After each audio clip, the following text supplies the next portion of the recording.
আমার মায়ের জীবন বাঁচানোয় মোদী সরকারের প্রতি চিরকৃতজ্ঞ। জয়। সজীব ওয়াজের জয় একেবারে চিরকৃতজ্ঞতা প্রকাশ করেছেন মোদী সরকারের প্রতি।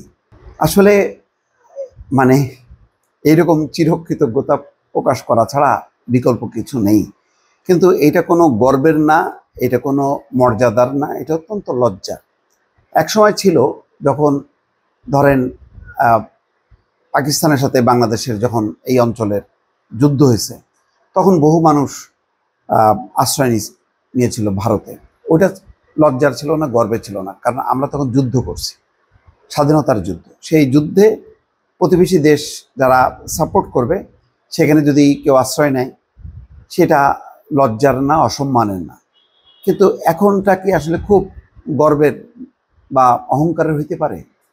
যেমন ধরেন, এখন যদি বাশার আল আসাদ গণ অভ্যুত্থান বা সামরিক অভ্যুত্থান যেটাই হোক না কেন, রাশিয়ায় যে তিনি আশ্রয় নিয়ে আছেন, তো আসাদের সমর্থকদের কাছে কি এটা খুব গর্বের, সম্মানের যে পুতিন বাশার আল আসাদের জীবন রক্ষা করছে? তো বিষয়টা সেরকম না। তো এখন ঘটনা হলো যে এই যে একটা পরিস্থিতি, বা মোদি যদি কখনো এরকম পরিস্থিতিতে বাংলাদেশে আশ্রয় নেয় গণ অভ্যুত্থানে, তাহলে ঠিক আছে। কিন্তু যদি কোনো যুদ্ধ হয়, সেই যুদ্ধে যদি আমরা সাপোর্ট দিই, তাহলে আর একটা বিষয়। তো আজকের ওই ৭১-এর প্রেক্ষাপট আর এখনকার প্রেক্ষাপটটা কিন্তু সম্পূর্ণ ভিন্ন। তো আজকে উনি কৃতজ্ঞতা জানাইছে, এখন ছেলে মাকে আশ্রয় দিয়েছে ভারত। তো এর ফলে যে ভারতও যে একটা বিপদের মধ্যে পড়ছে, এটাও তো বুঝতেছে না। ভারতের সাথে সম্পর্ক হয়তো কখনোই স্বাভাবিক হবে না, কারণ শেখ হাসিনাকে এখন না হয় ইউনূস সরকারের পরে রাগ হইতে পারে, তো বিএনপি সরকার আসলে কি শেখ হাসিনা কি ক্ষমা ঘোষণা করে দেবে? তাও তো দেবে না, এটাকে অব্যাহত রাখবে। জামাত যদি ক্ষমতায় আসে, জামাত কি শেখ হাসিনার এই দণ্ডদেশ, মৃত্যুদণ্ডাদেশ, এটা কি বলবে যে না এটা ভুল হয়েছে? বলবে না, সবাই ওন করবে। এটা গণ অভ্যুত্থান, এই গণ অভ্যুত্থানের বিপক্ষে কেউ যাবে না। যেমন স্বাধীনতা মুক্তিযুদ্ধের বিপক্ষে যাওয়ার কিছু নেই, বরং যারা গিয়েছিল বলে আজকেও এত বছর পরেও, ৫৪ বছরেও জামাত ইসলামকে জবাবদিহি করতে হয়। তো সুতরাং এই গণ অভ্যুত্থানের বিপক্ষে যারাই কথা বলবে, তারাও কিন্তু ওই নিন্দিত থাকবে, তারা কোনোভাবেই সম্মানিত হবে না।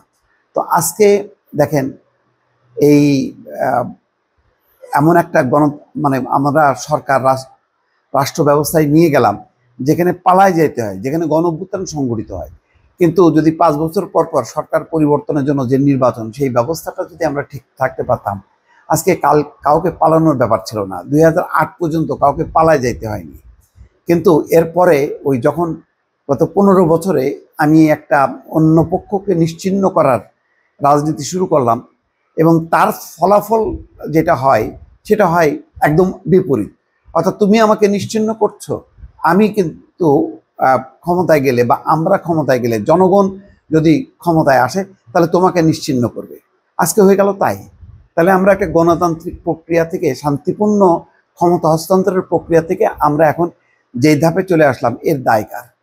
এটা কি সজীব ওয়াজের জয় তার আমেরিকায় থাকার জ্ঞান নিয়ে একটু মাথা খাটাতে পারে, যে একটু চিন্তা করতে পারে যে আজকের এই পরিণতি কেন?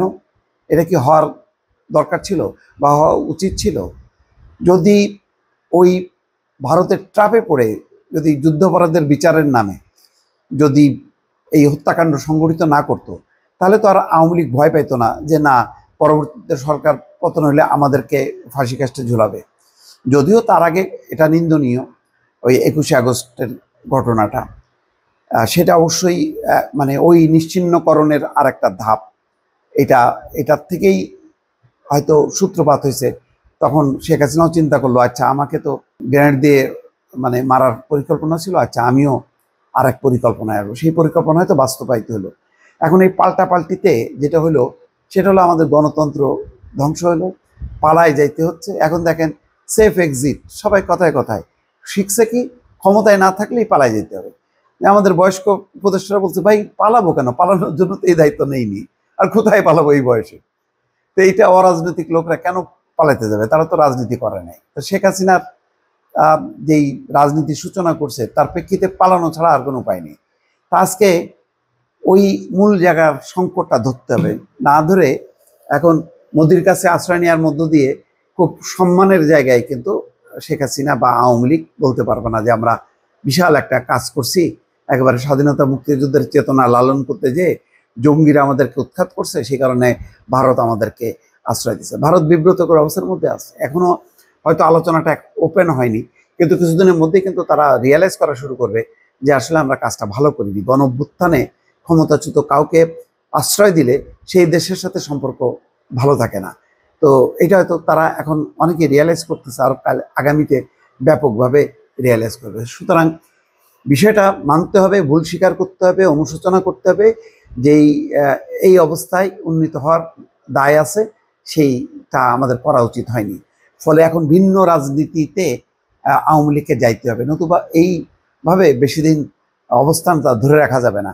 কারণ ভারতেরও সীমা আছে, তাদেরও সরকার যখন পরিবর্তন হবে, যখন তারা রিয়েলাইজ করা শুরু করবে, তখন কিন্তু আর যতই কৃতজ্ঞতা প্রকাশ করা হোক না কেন, তারা ওই শেখ হাসিনাকে জায়গার জিনিস জায়গায় কিন্তু ফেরত দেবে।